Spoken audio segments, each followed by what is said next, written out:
Hey, what is up guys? Welcome to my Flames of Reflection banner review. I'll be reviewing all three sisters and the new dragon. Wyrmprint recommendations will be posted in the comments, and with all that said, let's get started. Ramona is the first 5-star exclusive Flame Axe. I'm going to be honest, I didn't expect much from her when I first saw her skills and stuff from the trailer, but she actually ended up being better than I thought, and I mean a lot better. Ramona might just be one of the top flame characters in this game in terms of DPS. I think she is indeed much better than Vanessa and Yu, not only because of her superior stats, but also what her entire kit has to offer. She has Forge Buster and Smith Shield as her two skills. Forge Buster deals 1 hit of 376% and 3 to 9 hits of 293% flame damage. As for the rest of the effect, in summary, basically after the first 3 hits, you can tap the screen to deal up to 6 additional hits, and you are able to change the direction of these additional blows by swiping the screen.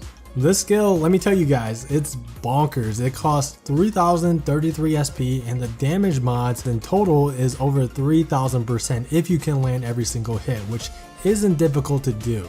The damage mods are just insane. With a fully invested Ramona, she can easily output over 6 figures with the skill alone. It does have quite a long animation, so that is an issue.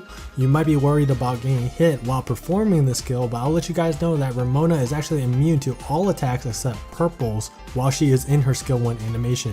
She essentially has iframes throughout the whole 10 hits in her skill 1 animation.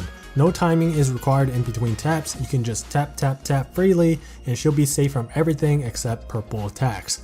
If there is a purple attack that's about to hit you, well, at least she is able to move in short distances with her taps, so she isn't entirely in trouble if she's in those situations. However, while Ramona is immune to all attacks, her AI allies are not, so this does become a problem in some situations, like in Mikuro Gauntlet. You can use the taps to dodge the Fafnir's attack, but your allies will still be in a vulnerable state, so that is a minor issue. But nonetheless, it's an incredible damage skill, one of the highest hitting skills in this game. Now her skill 2 is a different story. It costs a big whopping 9154 SP and it increases the entire team's defense by 25% for 15 seconds. This skill is not that good for many reasons. First off, the cost is too damn high. Ramona is an axe, so she already generates SP fairly slow. In addition to that, she can use her skill 1 up to 3 times before her skill 2 even fills up. Considering everything, the fact that she naturally generates SP fairly slow, her skill 1 has long animations, and she can use it up to 3 times before her skill 2 fills up, she's not going to be able to use this skill 2 very often. It's actually not a skill that's very useful anyways. Most of the time people only use team defense buff to activate strength double buff, and to activate strength double buff at a cost of 9000 SP, it's not very good. It would have been better if the SP cost was lower, like around 4 to 6000 with a lower value defense buff, but that's certainly not the case and it's quite unfortunate. However, it does kind of balance out her bunker skill 1. If her skill 2 was optimized, then Ramona would just be way too good.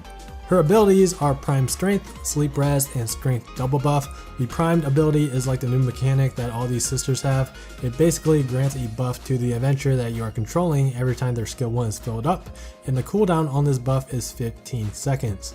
So what this means is that if you are controlling Ramona and you fill up her skill 1, then she gets 10% strength for 10 seconds. If you have Ramona as an AI ally, and let's say you are controlling someone else like Marth, then Marth will be granted a 10% strength buff for 10 seconds when his skill 1 is filled up. This prime ability is awesome because it makes Ramona a very multi-dimensional character. Not only is she a great DPS and has some utility regarding her defense ability, but she's also someone that's better than the normal character as an AI ally.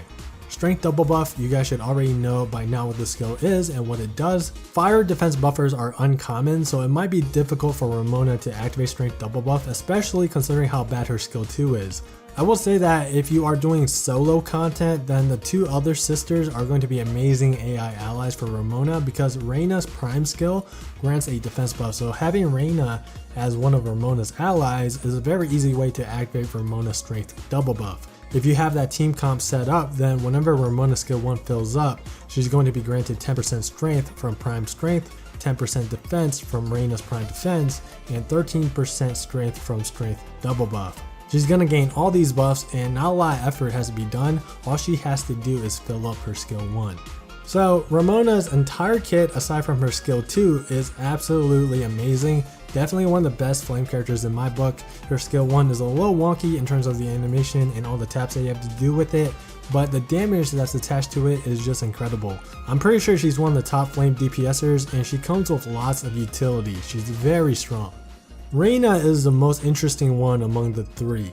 The reason is because offense and having high DPS is the name of the game. It's the meta. Defense is irrelevant for the most part, and people only focus on damage for fast speed clears. Rena, who is our first defense class blade character, is seen by a majority of the community to be worse offensively than Makoto, and some even say worse than Aoi as well. I'm talking about harsh criticism. People are saying that Rena is terrible and she has no damage.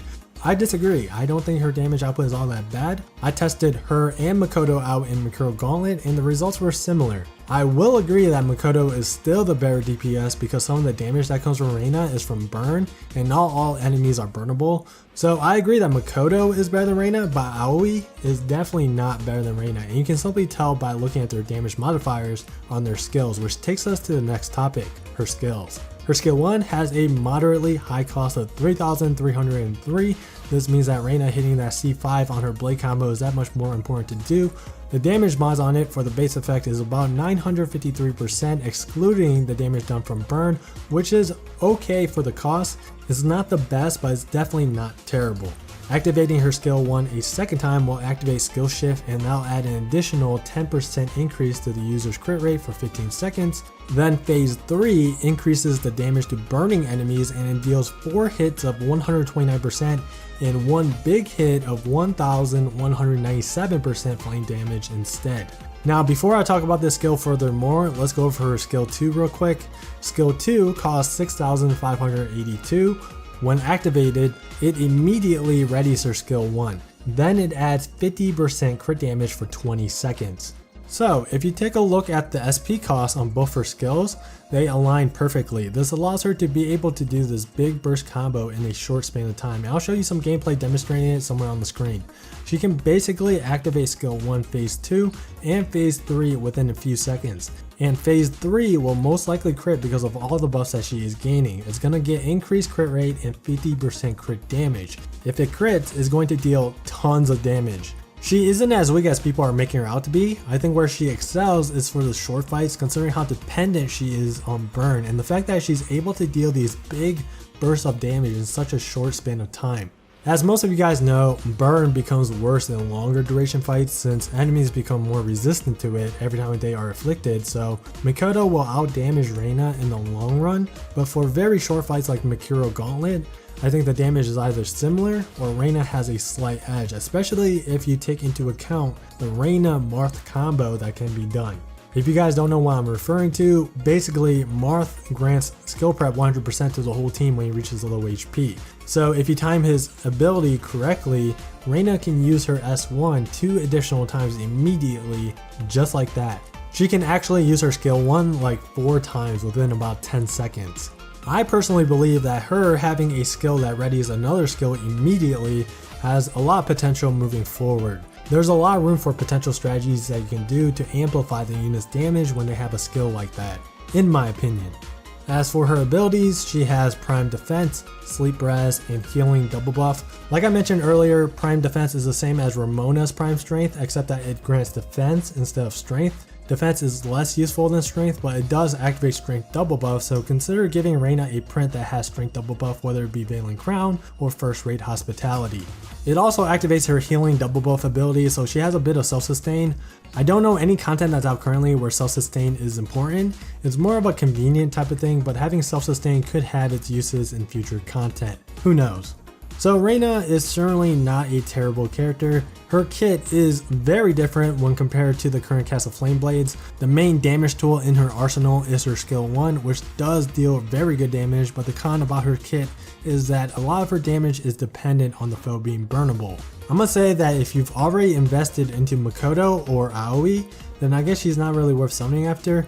Although she does have some uses outside of just being a DPSer as an AI ally, since she can essentially activate strength double buff on your controlled character every time their skill 1 is filled up.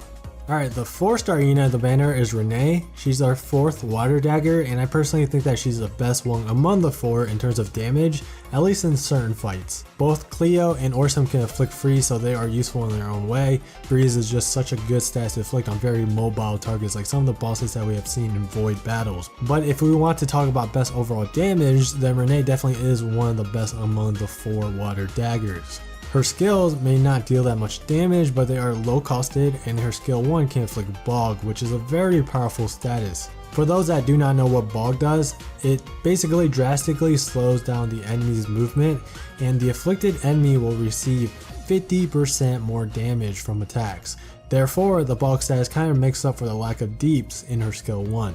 Do keep in mind that it is a status effect, so the longer the fight, then the worse it is. Another great thing about her skill 1 is that it has a 100% chance to afflict Bog.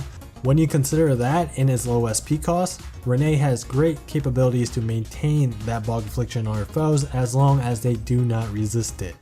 Now her skill 2 is nothing too special. 5800 SP, doesn't deal that much damage, and it provides a 10% self-defense buff for 5 seconds. This skill can be used to activate double buffs, and that's pretty much the only notable implication it has. Her abilities are Prime Devastation, Stun Res, and Healing Double Buff. Prime Devastation is the same as the primed abilities on the other 2 sisters, except that this one grants 6% crit rate. So, just by having Renee on your squad, whoever you are controlling is getting 16% crit rate. Of course, 6% of that 16 is only granted when the unit skill 1 is available to use. Crit rate is something that every DPSer benefits from, so Renee certainly has a spot on any water team out there. As for healing double buff, Renee's version is pretty bad because it's only 1% of her max HP. It's certainly not going to heal for that much, but one good thing is that Renee is able to activate healing double buff on her own thanks to her skill 2. The cost isn't that high on her skill 2, therefore she's capable of activating her healing double buff quite often. Not a big fan of it, but it is what it is. Renee is great, easy to obtain, and she's a fantastic DPS support. She greatly enhances the damage done for herself and for all of her teammates as long as she can inflict that Bog status. The only con I have for her is that she has Stun Res instead of Burn Res. 3 of the 4 daggers have Stun Res now, so I would have liked it to be more balanced out, but then again, it's really not that big of a deal. So yeah, for a 4-star unit, she's pretty solid. Definitely a good unit to promote, especially if you enjoy using daggers. The last thing to cover is Arctos, the new flame dragon. He's basically Fire Long. He gives strength and crit damage, which are really good modifiers. I'm not really sure what the word is on Arctos, but I can reassure you guys that he's most likely one of the top flame dragons. He's probably best in slot for Makoto, Yu, and maybe Marth. Not sure about Rena. I think Rena prefers Konohana, but both dragons are pretty good on her. I think the same goes for Ramona as well. She probably prefers Konohana as well, but nonetheless, Arctos is a very strong flame dragon for adventurers that have decent crit rate modifiers. And there you have it. That's my review for this banner. I think for most, this banner is a skip because flame characters tend to be not that useful for most players right now, since win content is pretty easy for the most part. However, I will say that these new characters seem very strong for Macro Gauntlet because of their primed abilities, especially Renee. I think she's going to be a staple on most teams for defeating level 40 plus Flame Macro Gauntlet, which will be released in a few days. Anyways, let me know what you guys think about these units and their skill sets in the comments down below. And as always, I hope you guys enjoyed the video. Thanks for watching, and I'll see you guys in the next video.